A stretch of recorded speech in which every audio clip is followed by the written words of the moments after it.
Assalamualaikum warahmatullahi wabarakatuh.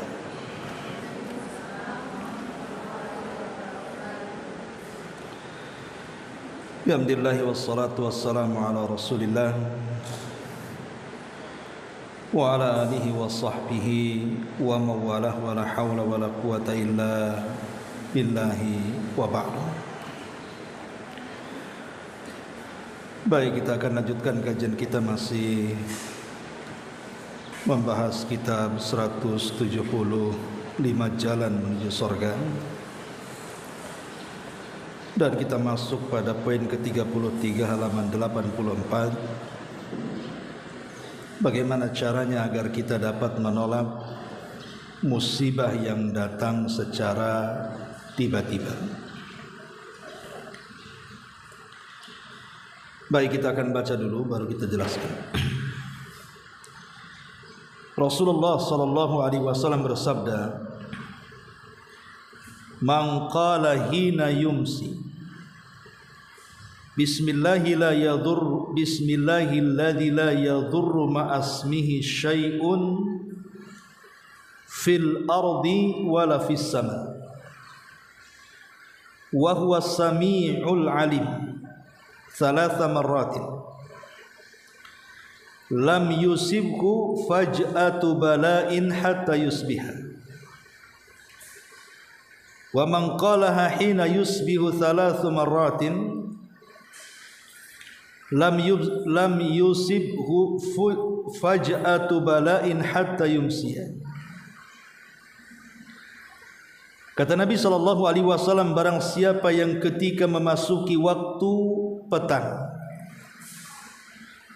mengucapkan dengan nama Allah, zat yang dengan menyebut namanya sesuatu apapun yang ada di bumi ataupun di langit tidak bisa memberikan madarat kepadanya, dan dia maha mendengar lagi maha mengetahui, dibaca 3 kali, niscaya dia tidak akan ditimpa musibah secara tiba-tiba sampai dia memasuki waktu pagi. Dan barang siapa yang mengucapkannya ketika memasuki waktu pagi 3 kali bacaan, niscaya dia tidak akan tertimpa musibah secara tiba-tiba sampai dia memasuki waktu sore. Kemudian Nabi SAW juga bersabda, "Ma min 'abdin yaqulu fi sabahi kulli yawmin wa masa'i kulli lailatin bismillahilladzi la yadurru masmihi syai'un fil ardi wala fis sama wa huwa samiul alim thalatha marratin lam yadurruhu syai'un." Tidak ada seorang hamba yang mengucapkan pada waktu pagi setiap hari dan pada waktu sore di setiap malam dengan nama Allah, zat yang dengan menyebut namanya satu apapun yang ada di langit dan di bumi tidak akan memberikan madarat, dan dia maha mendengar lagi maha mengetahui, dibaca 3 kali, melainkan tidak akan ada satu apapun yang bisa memadaratkannya. Baik, ma'asyiral muslimat yang dimuliakan Allah Subhanahu wa ta'ala, hadis ini adalah hadis yang sangat baik sekali untuk kita amalkan, di mana Nabi SAW memberikan amalan kepada kita, dan amalan ini dibaca di setiap pagi dan petang. Makanya sebagian para ulama mengistilahkan dengan zikir pagi dan petang. Apa amalan ini yang luar biasa keutamaannya? Nabi SAW memerintahkan kita untuk membaca kalimat bismillahilladzi la yadurru ma'asmihi syai'un fil ardi wala fis sama wa huwa samiul alim. Jadi kalau ibu membaca lafaz ini 3 kali di waktu pagi, dan 3 kali di waktu petang, maka Allah Subhanahu wa taala lewat lisan Rasul akan memberikan penjagaan. Tidak ada satupun yang bisa mencelakakan dia. Baik, kita akan sedikit bicara tentang kisah dalam hadis ini. Hadis ini sebenarnya yang meriwayatkan adalah seorang perawi namanya Aban ibn Uthman. Dan Aban ibn Uthman ini mengambil dari ayahnya Uthman. Satu hari Aban ini sedang menceritakan hadis ini, artinya sedang menyampaikan hadis ini di hadapan beberapa murid-muridnya. Bahwa dia menceritakan, bapakku menceritakan, siapa yang membaca lafaz yang tertera dalam hadis ini, bismillahi la yadurruhu ma'asmi syai'un fil ardi wala fis sama wa huwas samiul alim, maka tidak ada yang bisa mencelakakan dia. Rupanya ada salah satu muridnya Aban ini memperhatikan Aban saat menyampaikan hadis ini. Rupanya di salah satu anggota badan Aban ini, entah tangan ataupun kaki, nampak ada cacat berupa stroke, entah sebagian tangannya tidak bisa digerakkan atau kakinya tidak bisa dilangkahkan. Pokoknya ada stroke ringan di badannya itu. Jadi orang ini yang mendapatkan riwayat daripada Aban seolah-olah memandang Aban itu dengan pandangan yang aneh. Bagaimana mungkin Aban yang meriwayatkan hadis ini? Katanya Nabi SAW mengatakan, siapa yang mengamalkan hadis ini siang, pagi dan petang hari, tidak ada yang mencelakakan dia, tidak ada yang memadaratkan dia. Kenapa yang meriwayatkan hadis ini kok sebagian anggota badannya terkena madarat dalam bentuk stroke? Jadi orang ini heran. Maka Aban ibn Uthman menjelaskan, dia mengatakan, sesungguhnya aku tidak pernah meninggalkan zikir ini sejak aku mendengar dari ayah. Artinya setiap hari Aban membaca zikir ini pagi dan petang. Dan selama aku mengamalkan hadis ini, aku tidak pernah punya riwayat penyakit. Satu malam aku lupa tidak membacanya. Tiba-tiba di pagi hari, rupanya takdir Allah Subhanahu wa taala menghampiri diriku sehingga aku terkena stroke ringan. Jadi Aban ibn Uthman ini menjelaskan kepada muridnya bahwa stroke dia itu gara-gara tidak membaca amalan ini yang biasa diamalkan setiap hari. Dia lupa satu malam, sehingga keesokan harinya berjalanlah takdir Allah Subhanahu wa taala, dia pun terkena stroke ringan. Kisah yang menarik yang lainnya adalah kisah daripada seorang imam namanya Al-Qurtubi. Ma'ruf Imam Qurtubi adalah imam ahli hadis dan juga dikenal dengan tafsirnya. Makanya ada tafsir namanya tafsir Qurtubi. Lah pemegang tafsir Al-Qurtubi ini persis seperti kisah Aban. Kata Imam Qurtubi, semenjak aku mendengar hadis itu, aku tidak pernah meninggalkan untuk membacanya siang dan malam.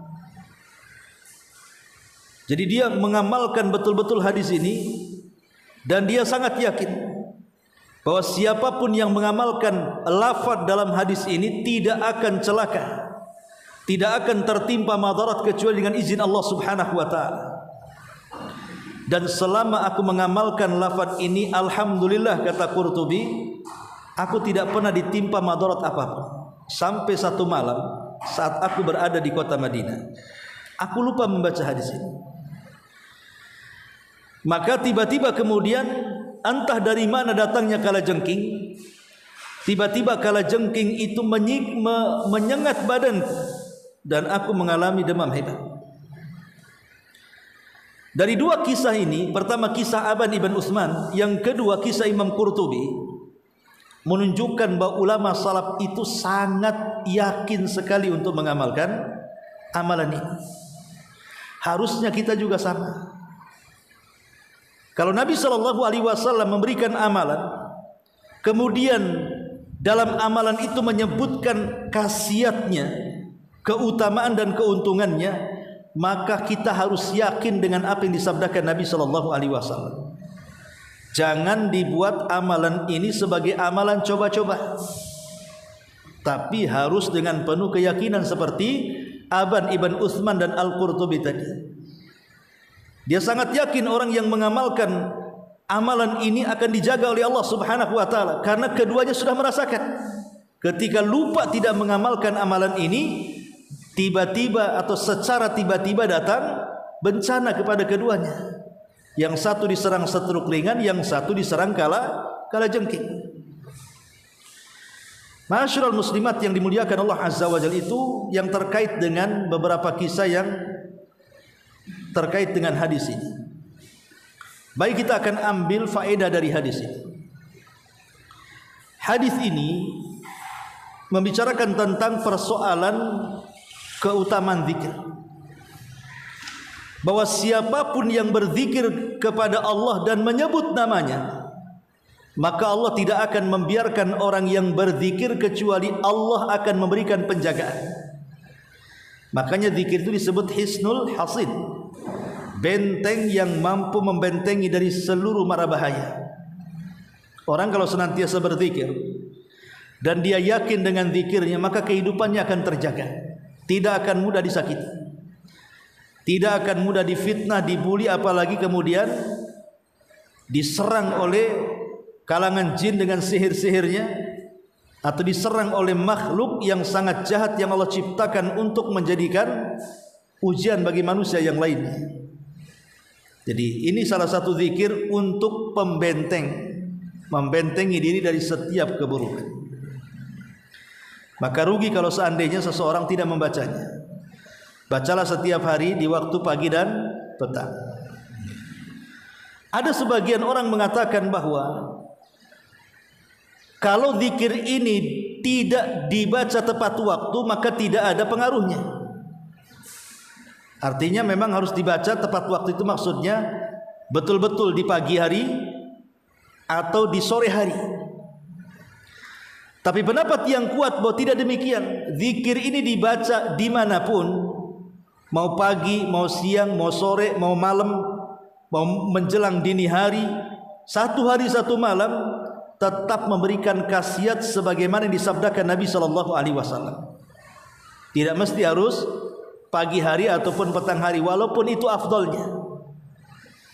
Karena yang namanya pagi itu disebut dengan as-sabah. Itu ada yang mengartikan bahwa sabah itu dari terbit fajar sampai terbit matahari. Ada juga yang mengatakan sampai ke matahari tergelincir ke arah barat, masuk waktu subuh, masuk waktu zuhur, itu disebut sabah namanya. Dan masa dalam bahasa Arab itu maksudnya ada yang mengatakan dari asar sampai tenggelam matahari, tapi ada juga yang mengatakan yang dimaksud masa itu dimulai daripada ba'da zuhur sampai waktu subuh. Artinya doa ini dibaca kapanpun akan mendatangkan wasiat, akan mendatangkan manfaat-manfaat yang banyak dan khasiat-khasiat yang luar biasa, asal dibaca dengan penuh keyakinan. Karena Nabi SAW tidak mungkin bicara sesuatu yang tidak ada faedahnya. Ya. Ma'asyiral muslimat yang dimuliakan Allah Subhanahu wa taala. Kemudian juga di antara faedah hadis ini, yang namanya manusia itu, Bu, saya, ibu atau siapapun, dalam satu hari itu kan tidak akan ada yang tahu apakah dia akan mendapatkan kecelakaan di hari itu atau tidak. Orang yang tabrakan di jalan, apa dia tahu ketika dia keluar dia akan tabrakan? Kan tidak tahu. Orang yang kemudian jatuh sampai kemudian koma, apakah dia tahu bahwa dia keluar rumah akan jatuh? Tidak ada yang tahu. Musibah itu terkadang datang tiba-tiba. Terkadang datang spontan, terkadang enggak percaya ketika datangnya musibah itu.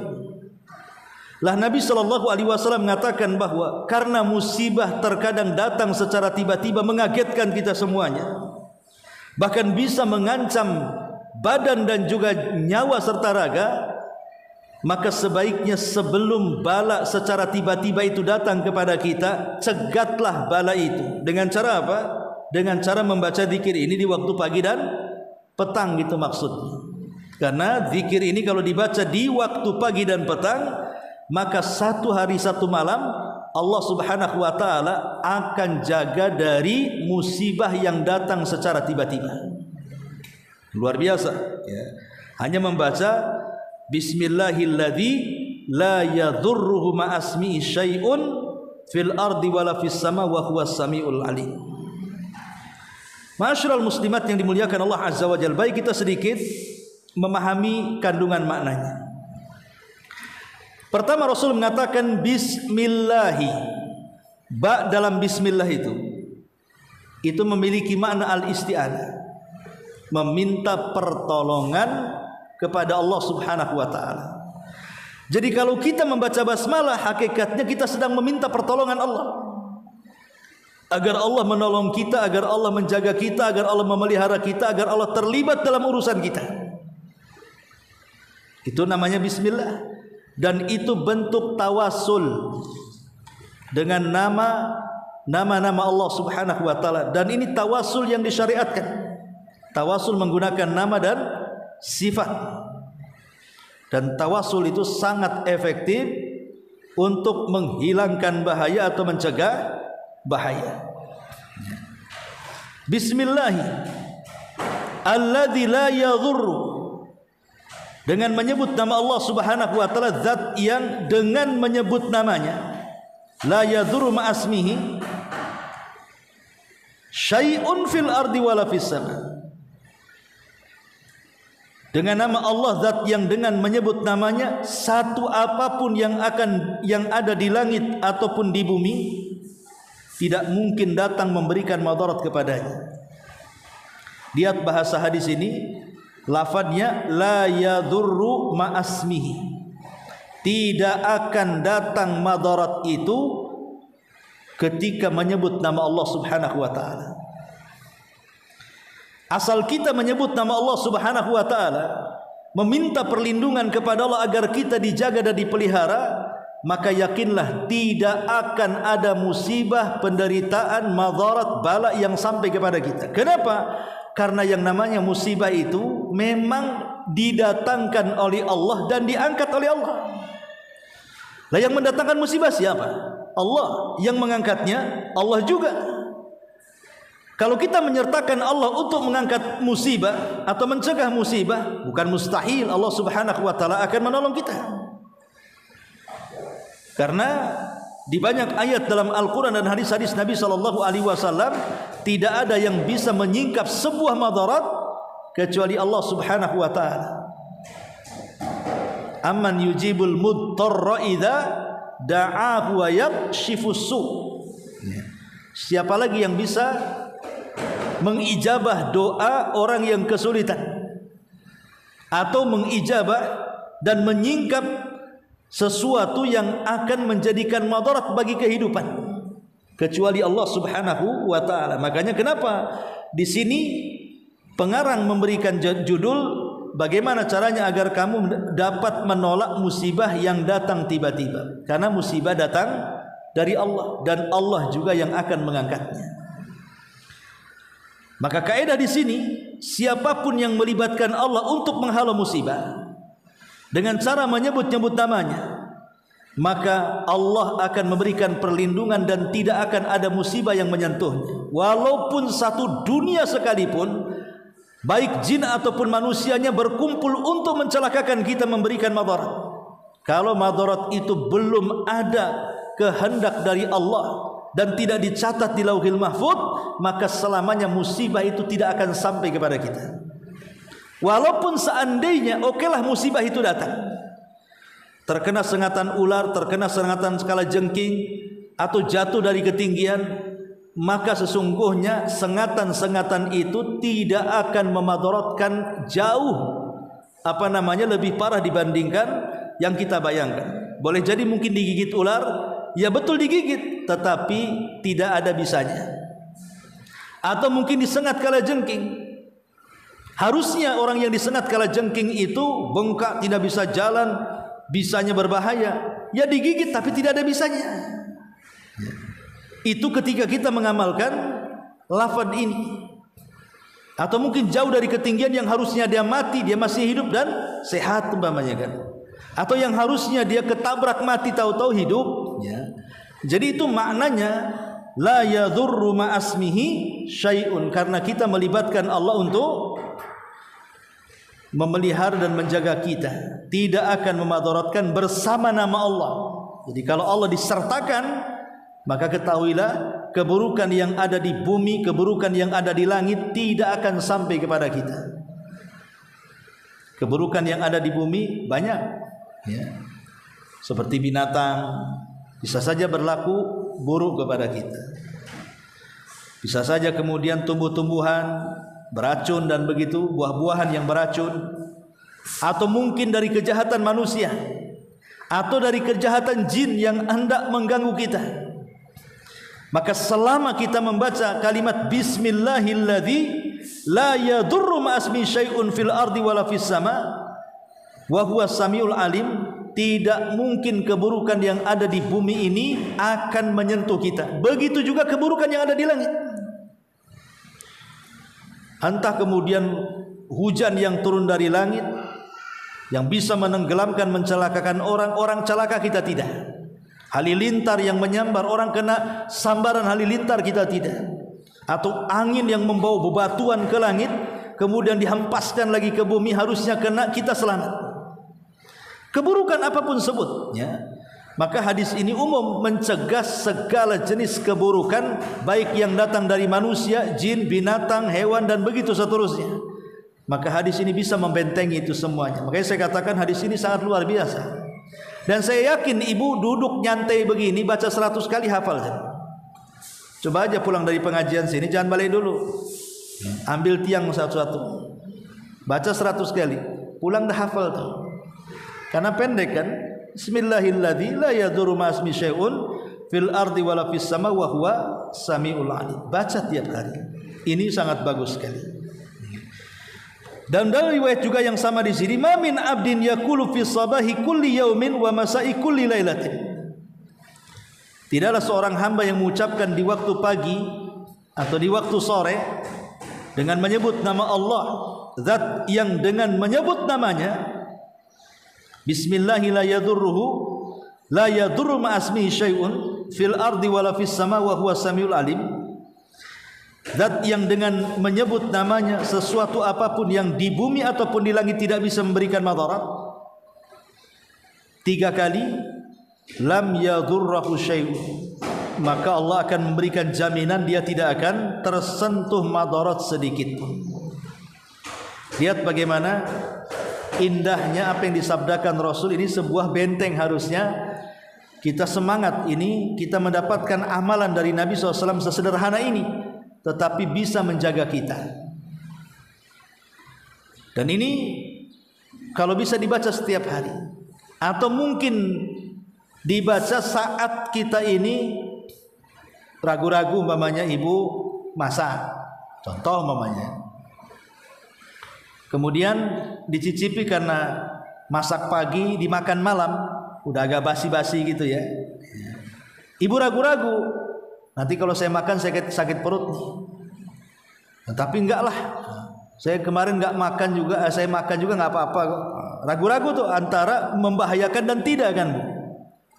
Kalau ibu kekeh untuk memakannya, sebaiknya sebelum makan baca doa ini. Bismillahi la yadhurru ma'asmihi syai'un fil ardi wala fis sama wa huwas samil alim. Makan. Itu maksudnya.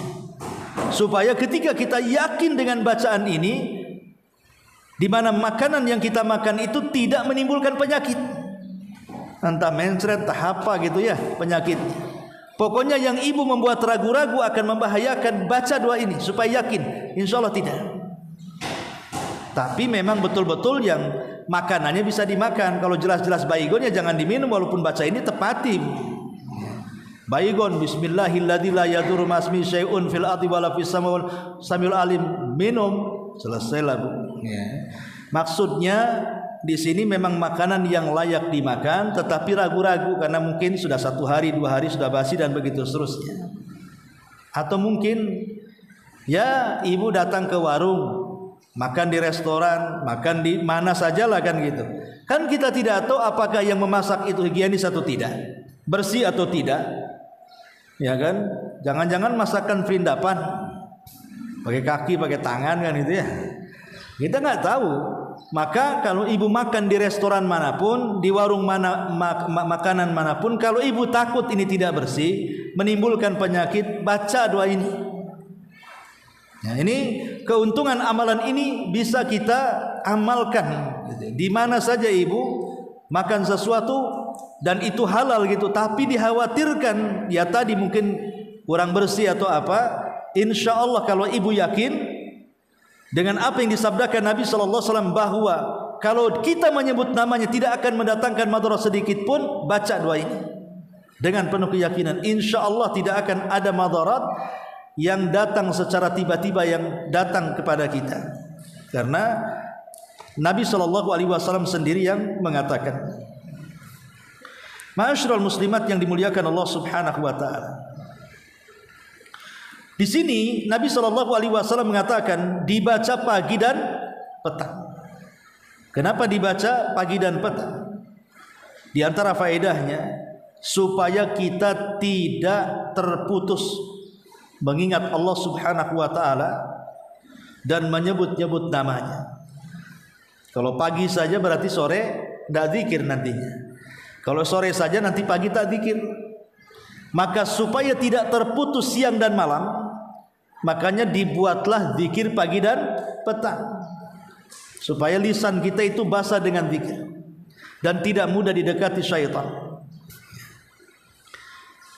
Kemudian juga ala qadri imani dzakir wa khusyu'ihi wa huduri qalbihi ma'al ikhlasi wal yakin yakunu athara dzikri mutahaqqiqah. Jadi khasiat zikir ini bisa betul-betul berkhasiat kepada kita, membuahkan hasil bagi yang membacanya. Itu disesuaikan dengan kadar keimanan, kadar kehusuan, kadar menghadirkan hati yang disertakan dengan ikhlas dan keyakinan. Jadi terkadang ada orang yang membaca doa ini habis makan mencret juga, berarti kan nggak ada pengaruhnya doa ini berarti. Atau membaca doa ini tiba-tiba terserang penyakit, berarti doa ini tidak manjur kan begitu. Lah ulama mengatakan bahwa khasiat doa ini itu digantungkan dengan keimanan. Kalau kita betul-betul beriman, khusyuk, menghadirkan hati penuh ikhlas dan keyakinan, maka dipastikan ada pengaruhnya. Tapi kalau kita bacanya ya kurang yakin, kurang iman, tidak ada keikhlasan, apa gunanya baca doa ini? Nggak ada pengaruhnya. Itu maksudnya ya. Kemudian juga istihbabul ityan bihadza dzikri fi shabahi wal masa liyakuna al insan mahfuzan biidznillah taala min an yusibahu faj'atu bala'in aw dhurru musibatin aw nahwi dzalik. Kenapa Nabi menganjurkan atau menyunahkan membaca zikir ini setiap pagi dan petang? Supaya manusia senantiasa dalam penjagaan Allah. Jadi supaya kita ini senantiasa dalam penjagaan Allah, entah dijaga dari musibah yang datang tiba-tiba ataupun terjaga dari madarat yang akan menimpanya dalam hari itu, atau mungkin madarat yang sifatnya jangka panjang yang akan menimpanya. Karena di sini umum bahwa siapapun yang membaca doa ini siang ataupun malam, pagi ataupun petang, maka 1 hari 1 malam itu betul-betul dilindungi Allah. Mungkin ada tetangga yang hasad kepada kita, maka hasadnya tidak akan mempan kepada kita. Atau mungkin tetangga ada yang nyihir, maka sihirnya tidak akan mempan kepada kita. Atau tangga ada yang iri hati sehingga memfitnah kita, mengadu domba ke yang lain, adu dombanya tidak akan ada pengaruh kepada kehidupannya. Atau hendak mungkin menghancurkan bisnis kita dengan cara menghasut yang lainnya supaya tidak laku dan begitu seterusnya, enggak akan ada ngaruh kalau kita membaca lafaz ini dengan sungguh-sungguh. Termasuk juga Bu, kalau ibu masuk ke salah satu rumah, selain membaca a'udzu bikalimatillahi tammati min syarri ma khalaq, memang ibu punya rumah baru yang belum pernah ditempati, atau rumahnya sudah lama tidak ditempati karena ibu pulang kampung, ya, ataupun mungkin baru beli, boleh jadi mungkin rumah ini banyak setannya, maka perbanyak zikir ini supaya jangan sampai diganggu. Selain membaca zikir-zikir pelindungan yang lainnya, baca zikir ini. Karena ada orang yang salah kaprah, pindah rumah, buat acara sembelih hewan, kemudian makan-makan. Itu bukan syariat yang diajarkan Nabi SAW. Kalau syukuran makan-makan ya silakan saja, tapi di sana ada lafaz-lafaz zikir mudah dihafal. Baca aja pagi dan petang kalau ingin, umpamanya takut kok rumah ini menyeramkan, ya, jangan-jangan rumah hantu, atau ibu mungkin malam-malam ingin buang hajat, tiba-tiba bukan langit aja gelap karena hujan, lampu pula ikut gelap, handphone pula lobet, ya. Mau ke kamar mandi takut, bacalah doa ini, ya. Jadi doa ini baca di kapan saja, ini bisa mencegah kita dari segala macam madarat yang datang dari manapun, dari atas, dari bawah, samping kiri, samping kanan, semua bisa dibentengi dengan lafaz ini, dengan syarat yang disebutkan para ulama tadi. Jelas kehusyuannya, jelas keimanannya, jelas keikhlasannya, jelas keyakinannya, dan begitu seterusnya. Inilah diantara juga faedahnya. Kemudian qaulu yaqinis salafi, quwwatu yaqinis salafil awwal. Quwwatu yaqinis salafil awwal billahi wa tasdiqihim bima akhbara bihi Rasulullah sallallahu alaihi wasallam. Ketika tadi di mukadimah saya menjelaskan kisah Aban bin Utsman dan juga Qurtubi, itu menunjukkan apa? Bagaimana para ulama salaf itu begitu yakin dengan khasiat doa ini sehingga mereka tidak pernah meninggalkan membaca doa ini seumur hidup mereka. Dan kalau sekali saja lupa, betul-betul terjadi musibah. Itu kan yakinnya dengan doa itu sehingga mereka tidak mau meninggalkan doa ini. Kalau kita ini kadang-kadang nggak yakin sih masalahnya. Baliklah ke takdir katanya. Mau baca nggak dibaca, kalau sudah waktunya musibah terkena musibah. Itulah keyakinan bodoh kita kadang-kadang. Ya, jadi baca saja. Ini kan memang Rasul yang memerintahkan dan Rasul yang mengatakan khasiatnya. Maka kita wajib yakin dan percaya dengan apa yang dihabarkan Nabi sallallahu alaihi wasallam kepada kita. Ini diantara keterangan amalan yang ke-33. Wallahu a'lam. Sebelum saya tutup, mungkin satu poin aja. Silakan boleh bertanya.